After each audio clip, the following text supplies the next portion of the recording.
Avant de commencer cette vidéo, une petite préface dans laquelle je vous explique le concept de la chaîne Les 3 libertés. Ici, on apprend la liberté pour se libérer du métro, boulot, dodo et s'émanciper du système. Je vous accompagne pour travailler moins et vivre mieux, en bâtissant votre liberté financière, géographique et temporelle. Si le concept vous intéresse, abonnez-vous à la chaîne et rejoignez les emails privés pour recevoir mes meilleurs conseils pour gagner en liberté. C'est parti. Pourquoi j'ai déchiré mon diplôme ? Après avoir décroché mon baccalauréat en 2013, j'ai débuté un bachelor chef de projet web d'une durée de 3 ans.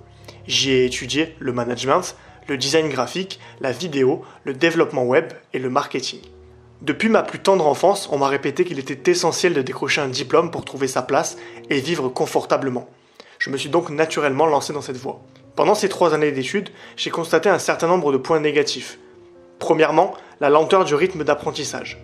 Pour la plupart de mes cours, le temps passé à étudier aurait pu être divisé par 2, voire par 3. Chaque sujet était largement étudié, de telle sorte que plus de la moitié des connaissances théoriques ne m'ont jamais été utiles.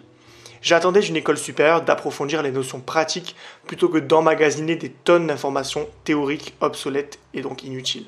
Numéro 2, le niveau d'études était très faible. Contrairement à l'enseignement public, réputé pour être difficile, n'importe quel élève, un tant soit peu motivé, aurait pu décrocher ce diplôme. Le jury de fin d'année, des indépendants grassement payés pour déterminer si nous méritions notre diplôme, avait donc un avis biaisé sur la question. Numéro 3, le décalage avec la réalité du monde professionnel. Lorsque je me suis mis en quête d'un emploi, j'ai découvert que la réalité du terrain était très différente du contenu de mes cours. Alors que j'apprenais à constituer des études de marché, à gérer des comptes de réseaux sociaux et à manager des équipes, j'ai vite compris que la plupart des profs étaient déconnectés de la réalité. Les entreprises attendaient de moi de trouver des clients, de convaincre et persuader des employés de générer du chiffre d'affaires, pas de faire de jolis logos ou vidéos sur Photoshop. Tout ça, je ne l'avais jamais appris à l'école, contrairement à l'histoire de l'art de la Renaissance à nos jours. Bien sûr, de nombreuses connaissances m'ont été utiles, mais le cœur du sujet n'avait été qu'effleuré. L'apprentissage du marketing par une école de commerce se limite à sa partie purement théorique. Pendant mes études, j'ai été amené à réaliser des projets tutorés dans lesquels je devais créer une entreprise et la développer. Je construisais un travail de surface, j'employais des termes compliqués pour ma stratégie commerciale. La vérité, c'est que j'étais incapable de trouver un seul client car toutes ces stratégies se contentaient de penser et jamais d'agir. Numéro 4, le diplôme est très largement surcoté. Enfin, lors de ma recherche d'emploi, j'ai constaté que les employeurs ne portaient que très peu d'importance à mon niveau d'études. Jamais un recruteur ne m'a demandé de prouver ma qualification en lui présentant le précieux sésame que j'avais décroché après un investissement de 14 000 € et 3 longues années d'études. Il m'aurait été aisé de mentir et me faire employer sans aucune certification. En revanche, j'ai découvert que ce sont mes expériences personnelles qui m'ont permis de décrocher mon premier emploi. C'est ce que j'ai appris et réalisé par moi-même qui a fait la différence.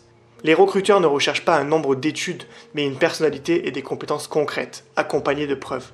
Depuis, je n'ai évidemment pas détruit mon diplôme, mais je me pose souvent la question.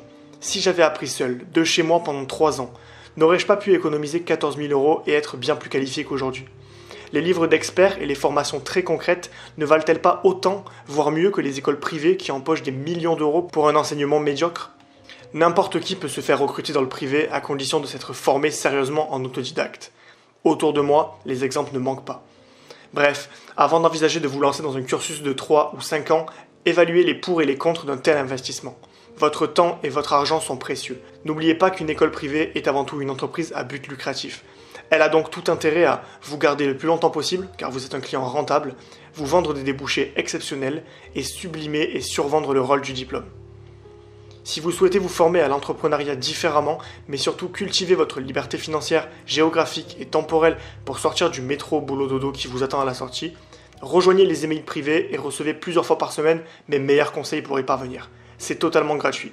Si vous avez aimé cette vidéo, n'hésitez pas à vous abonner à la chaîne pour ne pas manquer les prochaines.